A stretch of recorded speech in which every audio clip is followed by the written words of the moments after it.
Today's episode is brought to you by Sling TV, the better way to watch TV. That's right, with Sling TV, you get access to amazing channels for a very low price. That's right, you can watch TV any way that you want for just $20 a month, more than 20 live channels, including AMC, ESPN, Adult Swim, TNT, TBS, and True TV. Start your 7-day free trial at sling.com/bonkers for the best live TV on your tablet, phone, laptop, Roku, Fire TV, or Xbox. Restrictions may apply. Today's episode is brought to you by Squarespace. That's right, Squarespace is the easiest way to create a beautiful website, a blog, or an online store for you and your ideas. Squarespace features an elegant interface, beautiful templates, and incredible 24/7 customer support. Start building your website today at squarespace.com. Enter the offer code BONKERS, that's BONKERS, at checkout to get 10% off. It's like Bloodsport meets Bloodsport, but in the past, and with slightly less kicks to the balls. We saw The Quest, so you know what that means.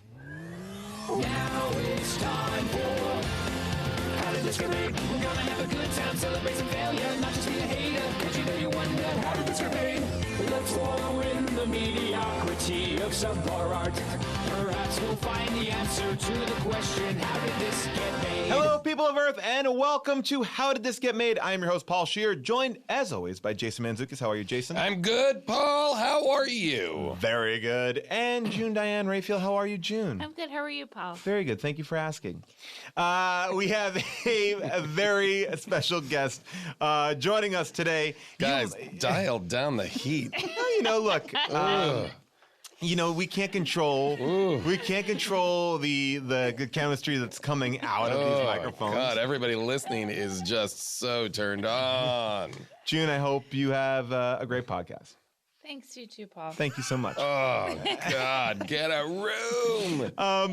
Great. Now everybody's pushing pause to just jack it. And that is our hope, that you do this at least 3 times during this episode. Welcome to the Jack cast of How Did This Get Made? I actually think we were written up on the Onion AV Club as a podcast to jack it too. Oh, yeah. Yeah. It's they have Podmass, they have and now they have Podjack. Yeah. Podjack. All the pods worth We jacking. do not have that. We don't. Guys, we don't. Much as they like you to believe that we have something for podjacking, we do not. Now back to our coverage of Gimlet shows. We have a very special guest today. You might know him from Guy Code. You might know him from the TV show Younger or his podcast High and Mighty.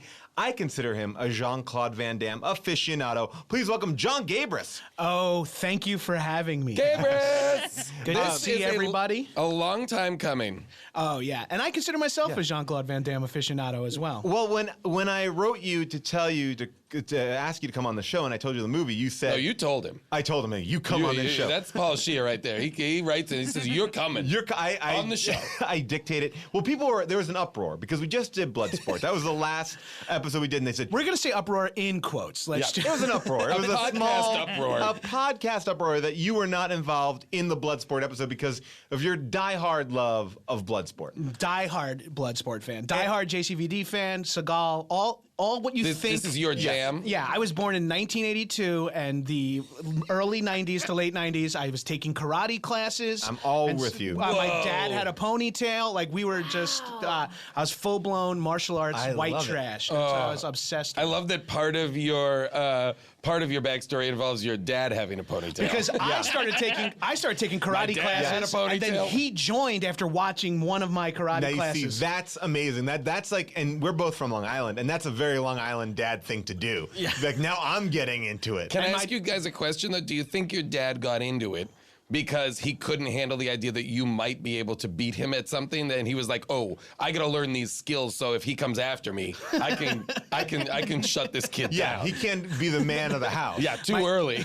My dad's like, he's going to get me back for beating me all those years. My dad, I took a karate class in Long Island, but my dad was a dad who was like, we should get out of this one because the dojo closed down. Then the guy started doing classes in his house. Nope. And one of the classes was he had a bucket of sand. Oh, the hand toughening stuff? The hand. And my dad's like, what do we do? I'm not paying to put your hand in a bucket, like a straight I don't even down. know what that is. My karate classes were in a dude's garage in Freeport, and he was a Vietnam vet. There's like a POW MIA flag in the dojo. No offense, but I think you guys were molested. No. I was 100% molested, but I learned in the bucket of sand that you were touching?